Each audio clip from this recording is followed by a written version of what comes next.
Hello everyone, welcome back to my channel. So आज आ गए हैं एक नए टॉपिक के साथ आपके सामने। आज का जो हमारा मेडिसिन इंफॉर्मेशन सीरीज का जो टॉपिक है वो है विक्स कफ सिरप के ऊपर। Vicks cough syrup I think Vicks सबको ही जानता है, बहुत ही कॉमन है मार्केट में। एंड कफ के टाइम पे, सर्दी जुकाम के टाइम पे ये सबसे ज़्यादा बिकने वाली एक मेडिसिन है। तो इसमें एक कफ सिरप भी है, काफ़ी कम लोगों को पता है कि इसकी कफ सिरप भी आती है। तो इसी के बारे में हम इंफॉर्मेशन शेयर करेंगे। सो बने रहिएगा वीडियो में। और वीडियो शुरू करने से पहले आपसे एक बात करनी है कि जो वीडियो है ये केवल इंफॉर्मेशन पर्पस से है। आप इसको वीडियो देख करके डायरेक्ट जाके केमिस्ट से आप इसको मत लीजिएगा, क्योंकि कोई भी दवा आपको डॉक्टर सुपरविजन के अंदर ही आपको यूज़ करनी चाहिए। सो बढ़ते हैं वीडियो की ओर। तो विक्स कफ सिरप, जैसा कि पता है कि विक्स कफ सिरप है, ठीक है, जो कि सर्दी जुकाम खांसी के टाइम पे यूज़ होता है। एंड बेसिकली इसमें जो सबसे अच्छी बात है कि ये पूरी तरह से traditionally herbal and Ayurvedic medicine से बना हुआ है। एंड ऑब्वियसली इसके अंदर कुछ प्रिजर्वेटिव्स ऐड हैं। एंड इसके साथ साथ ही ये दोनों टाइप के कफ सिरप में काम करता है। जैसा कि आपको ड्राई कफ सिरप और wet cough syrup, chesty cough syrup, मतलब ड्राई कफ में भी और चेस्टी कफ में भी, दोनों में काम करता है। यानी सूखी खांसी, गीली खांसी, दोनों में ये काम करता है, दोनों में अपना वर्क करता है। एंड इसके साथ ही जैसे जुकाम के टाइम पे, ठीक है, जुकाम के टाइम पे जो लोग थोड़े से हर्बल मेडिसिन या हर्बल ट्रीटमेंट की ओर जा रहे हैं वो इसको यूज़ कर सकते हैं।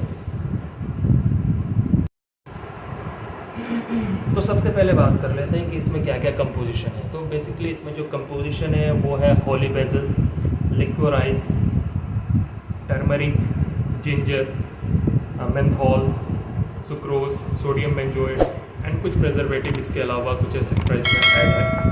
एंड ये सबको मिल करके ये सारी एक हर्बल मेडिसिन ही है। जो भी इसमें जो हर्बल मेडिसिन है और इसमें जो एक्टिव कंटेंट है वो यही है जो आपका हर्बल मेडिसिन है। जैसे एक होली बेसल है, जिंजर यूज़ हुआ है, टर्मरिक यूज़ हुआ है, एंड साथ में मेंथॉल यूज़ हुआ है क्योंकि थोड़ी सी आपको कूलिंग इफेक्ट चाहिए। एंड इसके अलावा एलोवेरा भी इसमें यूज़ हुआ है। तो ये सारी चीज़ें इसमें यूज़ हुई हैं। एंड इसका जो मेन वर्क है आपको बता दें कि ये जैसे जुकाम के टाइम पे जो कफ से समस्या होती है, कफ से सबसे ज़्यादा समस्या होती है कफ को बाहर निकालना, ठीक है। कफ अंदर ही जम जाता है जिसकी वजह से ब्रीदिंग प्रॉब्लम होती है, सबसे बड़ी ब्रीदिंग प्रॉब्लम होती है। इसके अलावा बंद नाक की समस्या भी बहुत बड़ी हो जाती है उस टाइम पे, क्योंकि जिस टाइम जुकाम होता है उस टाइम अगर नाक बंद हो जाए तो सबसे ज़्यादा इरीटेशन होती है। एंड गले में थ्रोट में इरीटेशन होती है। इसके अलावा छींक आना एंड जो कुछ एलर्जिक सिम्टम होंगे ऑब्वियसली, इसके अलावा कुछ एलर्जिक सिम्टम है जैसे छींक आना, नाक से पानी आना, तो उस टाइम पे आपको ये सिरप को यूज़ करना है, ओके। एंड कफ को सबसे बड़ी बात है कि ये एक कफ सिरप है एंड ये कफ को बाहर निकालने में आपका हेल्प करता है। इसके बाद आप बात कर लेते हैं कि इसका डोज क्या है। तो अगर आप देखिए चिल्ड्रन के लिए, बच्चों के लिए अलग डोज है और एडल्ट के लिए अलग डोज है।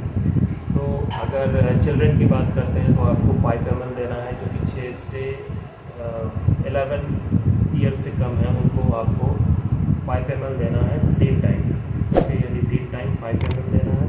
एंड जिनका एज 11 ईयर से ज़्यादा है उनको आपको 10 ml यूज़ करना है 3 टाइम, यानी सुबह, दोपहर या शाम या रात आप इसको यूज़ कर सकते हैं। तो इसका डोज यही है कि अगर बच्चे को 11 साल से कम उम्र के बच्चे को आप 5 ml देंगे 3 टाइम, एंड एडल्ट्स के लिए यानी 11 साल के बाद वालों के लिए आप 10 ml देंगे 3 टाइम। इसके साथ ही इसका कोई ख़ास साइड इफ़ेक्ट तो नहीं है क्योंकि ये एक हर्बल मेडिसिन है, तो इसका कोई ख़ास साइड इफ़ेक्ट्स नहीं है। तो ये हो गया, जैसे कि हमने अब बात में भी डिस्कस कर लिया इसका क्या डोज़ है, इसमें क्या कंपोजिशन यूज़ हुआ है, एंड इसका मेन इंग्रेडिएंट, इसमें जो इसका वर्क क्या है, जैसा मैंने बता दिया कफ सिरप है तो कफ को बाहर निकालने में हेल्प करता है। और इसकी सबसे अच्छी बात है कि ये ड्राई कफ और चेस्टी कफ दोनों में काम करता है, ठीक है। तो आप इसको आपके लिए सबसे अच्छी बात है कि आप इसको यूज़ कर सकते हैं। एंड ये एक हर्बल है, मेडिसिन है, तो आप इसको ईज़िली यूज़ कर सकते हैं आप। एंड इसके अलावा इसका कोई ख़ास साइड इफ़ेक्ट है नहीं, ठीक है। सो ये था यूज़ विक्स कफ सिरप का. Hope you like the videos. And if you like the videos please like share subscribe my channel. मिलते हैं नेक्स्ट वीडियो में.